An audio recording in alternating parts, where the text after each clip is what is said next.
Hey everyone, welcome to the Mass Construction Show. I'm your host, Joe Kelly, and this is a podcast about all things construction in Massachusetts and beyond. Today's show is brought to you by Central, commercial carpenters and supporters of our conversation. I probably don't say it enough. Central has been a great supporter of the show in a lot of ways. I'm excited to continue to produce a little more content with them as well. They have made some investments recently that I would like to share with you. So I'm excited to have Chris on in the future, but I just felt like I always run through that Central supports our conversations, which they do, and I love that.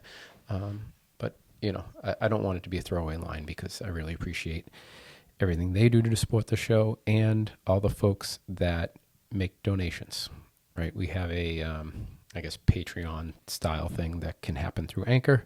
And there's a number of folks that donate to keep the show going, and I really appreciate them as well. So just wanted to pause and say thank you to all the people that support the show in any way. Some of it's just sharing the content. Other people, it's financial, but we couldn't do it without all the support that we get here. The cigar meetup was unfortunately canceled, and I'm going to use this time now to just explain a little bit, because I know some people have reached out to say, hey, you okay? I haven't seen you posting on social, and podcasts haven't been coming up. Normally, I probably wouldn't share this on a podcast or out, like didn't share it on social or anything like that. But people that are listeners of the show, people that are listeners of the show have, become almost like friends. Actually, not like friends. They have become friends. So my father passed away, and that is what caused the lull in episodes. It caused the cigar meetup to be pushed off. But like I said, I think this show's a little different, and we've shared some personal stuff here in the past, and people have shared personal stuff with me. So I thought it is fitting that I share what's kind of going on in my life. That's what's happening. And it'll be a slow ramp up. I have some content already recorded, but I canceled a bunch of episodes over the past 6 weeks or so, just kind of running back and forth between the hospital. So it'll be a slow ramp up, but we will be back. Don't worry, I am not gone away. So that's it. That's the recap. That's kind of where we're at, and stay tuned for the new cigar meetup, hopefully within a couple weeks or so. This episode is going to be more of an update. There's a little bit of, we're not much of a news show, but today I have Mike here with me, and we're going to talk a bit about the 10th edition. So what happened, and welcome, Mike. Thanks, Joe. And thanks for bearing with me while I got all that stuff out of the way. On October 11th, and I probably would have liked to have said this sooner, but like I said, my hands were full, the BBRS, the Board of Building Regulations and Standards here in Massachusetts, voted to approve the 10th edition, and what that means is that the 2021 bundling of ICC codes, which we'll talk about in a minute what those are, plus the Massachusetts amendments, they voted to accept those and accept, therefore, the 10th edition of the building code. It's looking like probably best guess is March of 2023, so first quarter, maybe early second quarter of 2023, that will come out on the street. It goes through a process with the BCCC and a few other things, and we're going to see a code hopefully first quarter of next year. So let's talk about a couple things. So Mike, for people that aren't aware, what makes up the building code here in Massachusetts? Because it's multiple books. Yeah, there's many books as well as reference codes. I think it's helpful also to understand why it's 2022 and we're talking about the 2021 code, and Massachusetts is just adopting the 2021 codes. So nationally, the code, and I think we've talked about this before, nationally the code is adopted on a 3-year cycle. So 2009, 2012, 2015, 18, 21 is the new code. So there's a 3-year process where the code is adopted, and then what happens is Massachusetts takes that code, and the Board of Building Regulations reviews the code and takes public comment for amendments. So some amendments are traditional amendments, some amendments are new based on whatever it might be, incidents or based on industry for that matter, an industry need or changing products. So Massachusetts takes the code, goes through a public process for comment and suggestions. And then what we have now is I'm not going to say the finished document, but the draft amendments to the international code, which have been approved. And there's a little bit more process that goes through at least two more committees. It's, as you said, BCCC, and for those that don't know, that's the Building Code Coordination Committee. Yep. And what they do is they coordinate with other code organizations in the state to make sure that there's no conflict created. And then it will go through, it's actually a finance committee that it goes through, I believe is the last step. Yeah, and is it the Secretary of State that eventually signs? Isn't there one agency that eventually signs off on Correct. it? Any regulation or promulgation of any code goes through the Secretary of State. So that's where we are. It's been approved to the Board of Building Regulations. It's been a long time coming for the state because we are currently on the 2015 codes. We skipped a cycle, and we'll be adopting the 2021 codes here in Massachusetts. And I did want to talk a little bit about the codes here in Massachusetts because we are slightly more confusing than other states. Yeah. So let's just talk generally about. Let's keep the building code, Joe. Well, yeah. So what everyone calls the building code is 780 CMR, Right. 780 Commonwealth of Massachusetts regulation, and that is made up of the IBC, the building code. I'm going to skip all the I's. The RC, the residential code. Forget it. I'll say it. IMC, the mechanical code. The existing building code. Energy conservation code. Pool and spa code. Pool and spa code, and that would be it for encompassing 780. That would be the national. It used to be called the model codes. Yep. Now those are the national codes. Those are the I codes. Yep. If you can summarize them as the I codes. So we adopt those books, 2021 editions, and then we amend it, like Mike just said. And there's a couple other complexities in there. There's also there's a law that requires us to adopt the latest energy code. Right. Within, 18 months of it coming out, I want to say. I forget what the time frame is, but yes, it's. So Massachusetts can be a little unique that, like right now, we're dealing with it, which is all of the building code is the 2015 edition, except for the energy code, which has been 2018. So there'll be limbo periods where the code has everything all the same date, but then that mass law kicks in and bumps up the energy code to a newer edition. So you can end up having things out of sync where everything's 2015, except for the energy code that's 2018. So this edition also can be a little bit confusing because we're skipping two editions. So you have to look at what was the changes from 2015 to 2018, and then what was the changes from 2018 to 2021, and then you have to look at the Massachusetts amendments. So you have to kind of pull all of those things in and account for them. So come first quarter next year, whenever this goes into effect, you want to know what those changes are going to be ahead of time, because what Massachusetts does is they will pick a day, let's just call it April 1st. April 1st, the 10th edition will go into effect. And then they will give a concurrency period. It could be 3 months, 6 months, whatever it is. And during that period, you can either use the 9th edition or the 10th edition.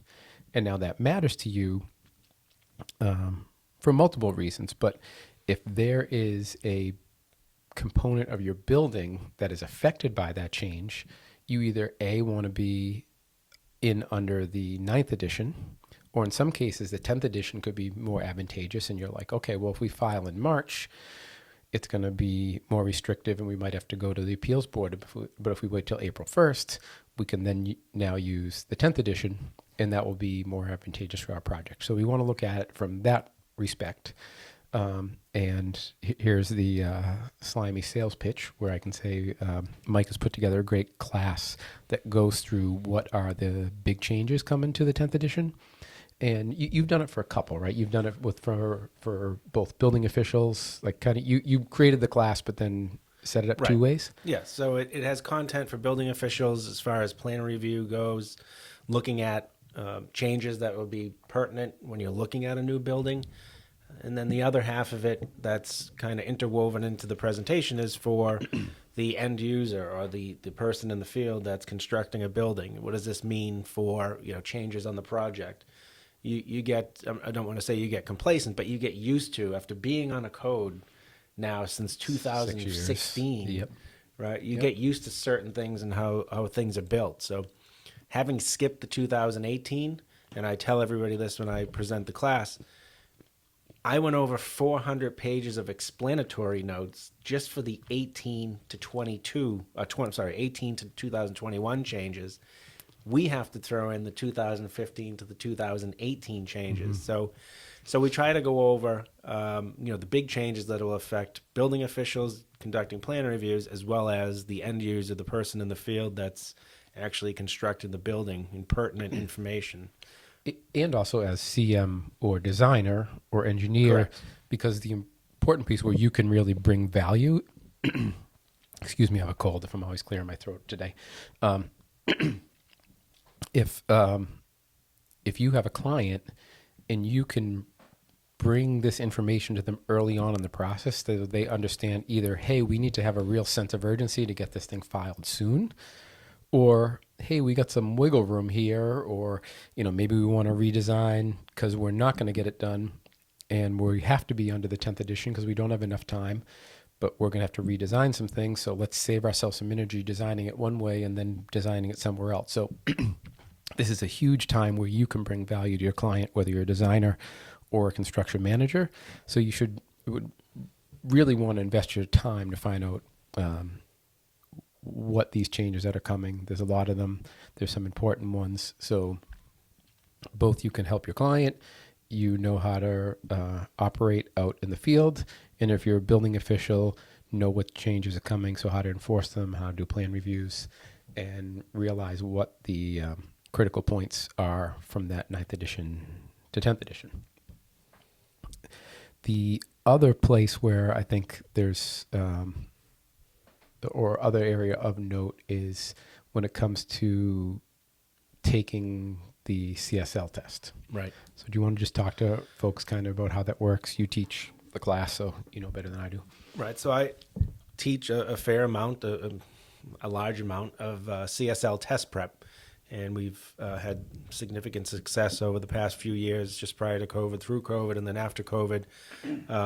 And one of the issues with taking the exam and obtaining your license is when the additions of the code change, the reference material changes for the test. So when 2021 or the 10th edition of the code is adopted, we'll see a change to the actual test itself, and we'll go from what we currently have, 2015, for the reference material edition of the code. We'll go to the 2021. So the questions will change, the sections. One of the issues with this code is they did a bit of structural work, no pun intended, to the book itself and switched chapters. So content, some fire resistance, things that have been in chapter 4 or in chapter 3 under uses, moved over to chapter 7 and vice versa. Things have moved throughout the book. So there'll be significant changes to the test, I imagine, as far as where you're looking at material. So, we're kind of in this position where I have one more class coming up here December 6th, and I think that will probably be the last class of the year on the current edition of the code, because we don't want to have people come out, buy a set of books, and then have to test on a code that's not going to be around. Or by the time we finish class, if I run another class, more than likely the edition of the code would have changed, in a short period of time after we finish class, which doesn't give you much time to go ahead and take the test. So it's a good idea, to get out, whether it's with me or somebody else, go ahead and take your CSL exam. If you have not taken a class, if you've not taken the exam, get it done before the change. Get it done, hopefully by the end of the year, but, shortly within the first quarter of the year, so you can stick with the 2015 edition of the code. Yeah, because even once, if you might even be thinking to yourself like, hey, well, I'll just wait for the 10th edition to come out. And that's fine, but we don't know once the 10th edition comes out, when do they say, okay, now we're going to change the test? Right. Because they could wait 3 months. So if it's not till April 1st that the code changes and then they don't change a test for another 3 months, now you're looking at 6 months. But also there's going to be a lag time for when, you and other people like you and myself are learning what's on the new test. Right. Right. So you could be looking at, okay, another 5 months to April 1st, plus another 3 months after that. And then how many months of taking that test to really kind of find out what's on the test.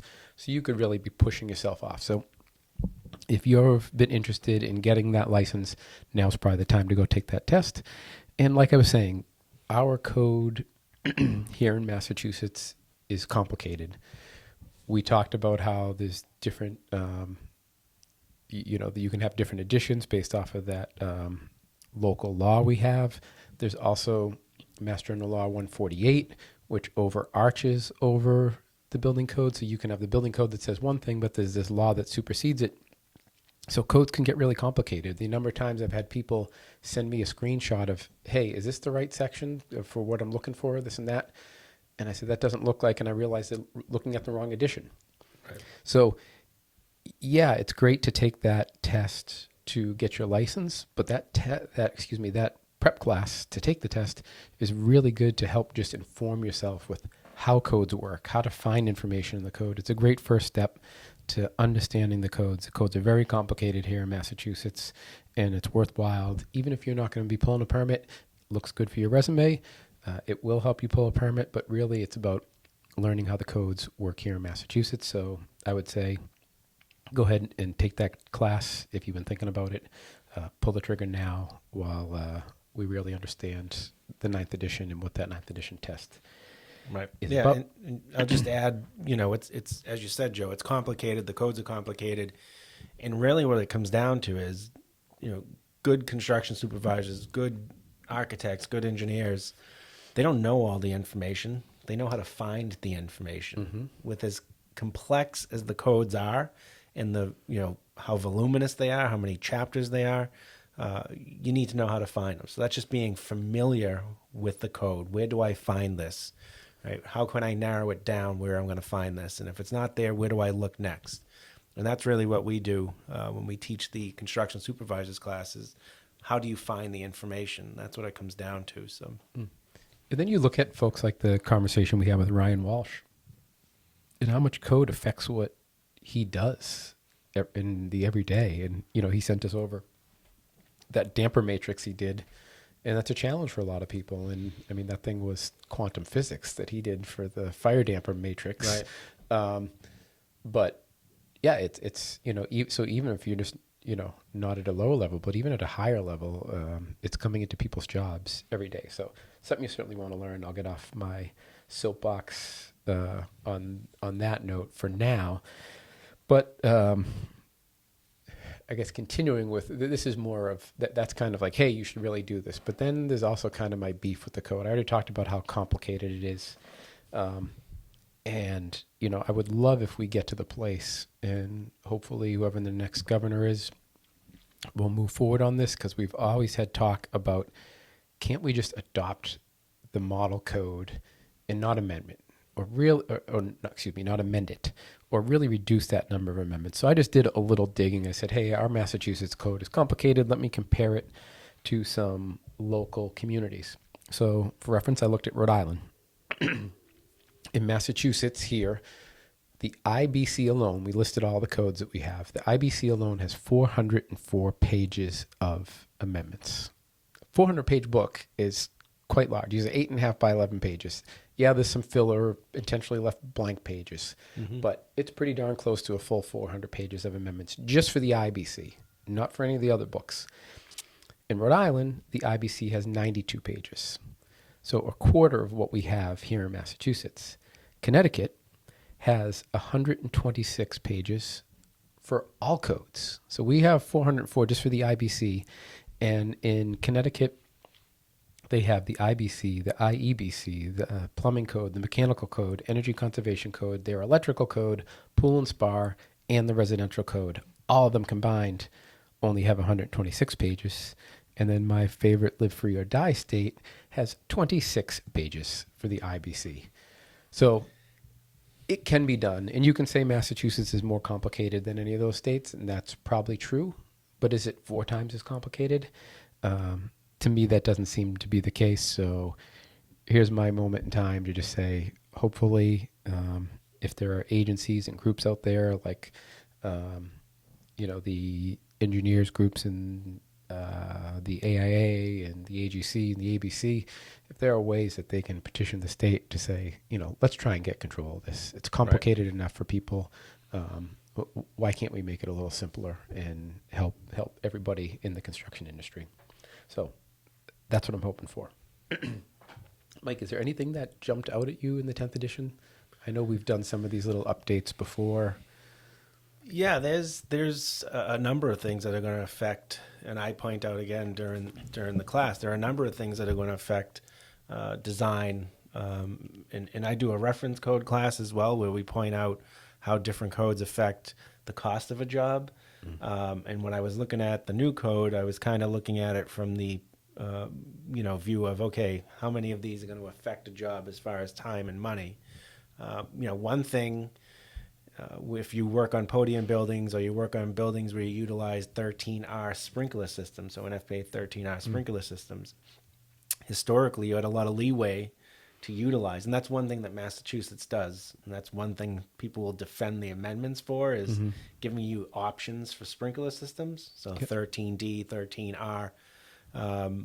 In Massachusetts right now, you can use a 13D for 1 and 2 family and 3 family dwellings up to 3 stories, 3 unit dwellings up to 3 stories.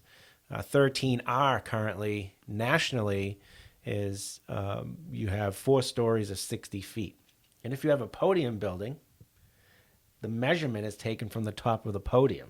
So you don't count the podium, which was great. So 13R, less expensive, less intrusive to install.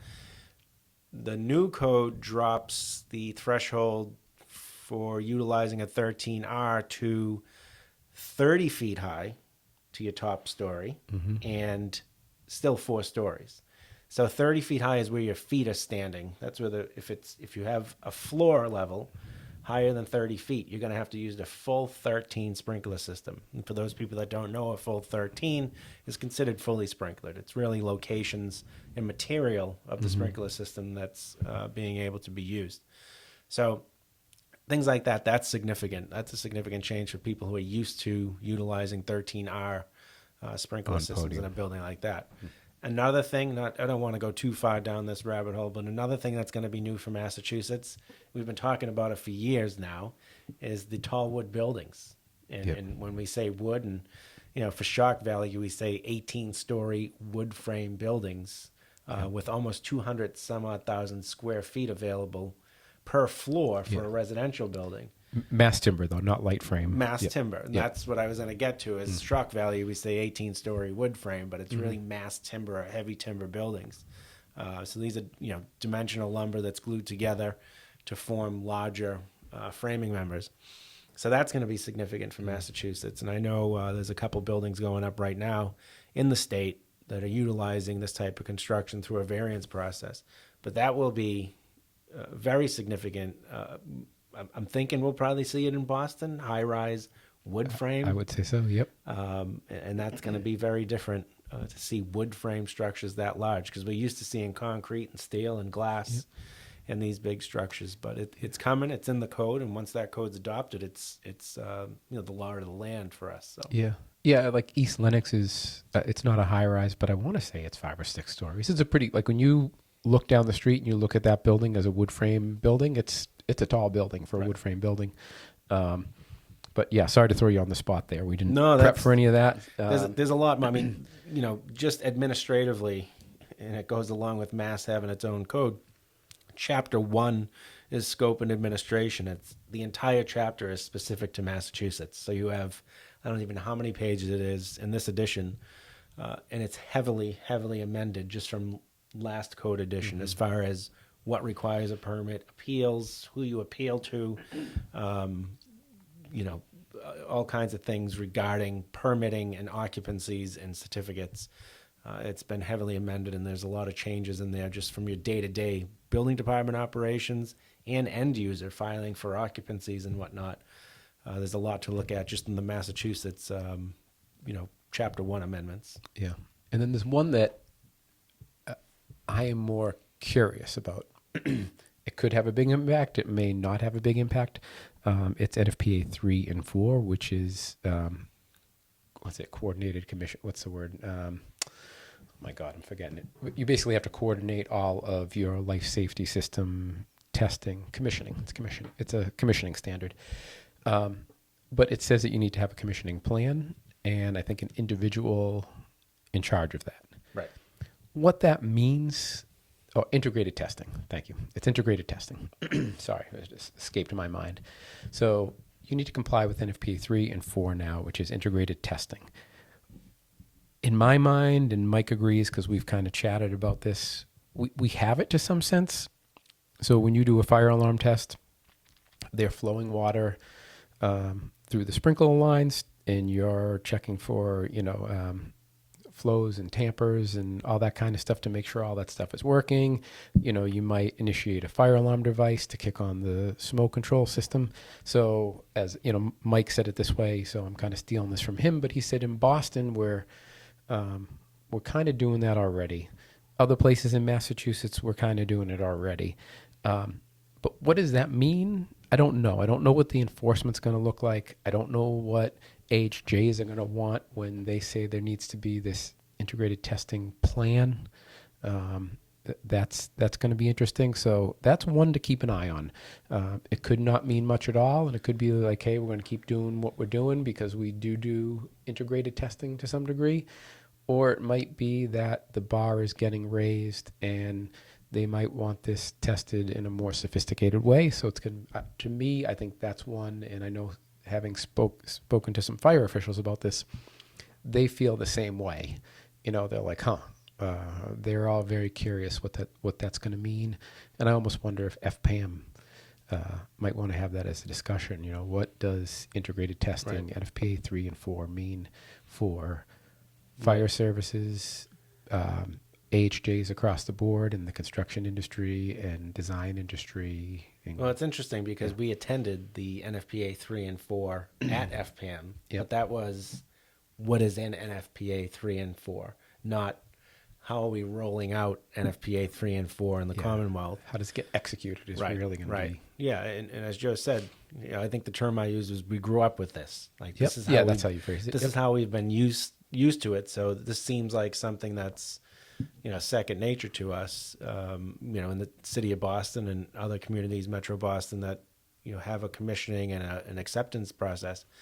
I think this is going to look a little more formalized, if you will, as far as coordination with the different disciplines and putting it on paper, almost a narrative for the entire building, how it's going to work. Yeah, like right now you have a sequence of operation on the fire alarm. Are they going to want to see, hey, here's how this system should be, here's how the fire protection engineer or a group of engineers think that this system should be tested? Is that the plan? Right. And I bet you almost the industry could drive this. So if somebody shows up with a plan, and we've seen in the past, even with 241 plans, when no one knew what that looked like in the beginning, someone showed up with a plan and they were like, oh, hey, yeah, we like it. We should want to see it this way, but can you tweak this or tweak that? So I think it's going to evolve, and we'll end up with something coming out the other end. I don't know what that looks like, but it's something for everybody to be aware of, that it's a potential change coming our way, and I'm interested to see how that works out. So thanks for listening, everybody. Thanks for Mike for spending the time. Again, be patient. You got one other thing? Do you want to talk energy? No.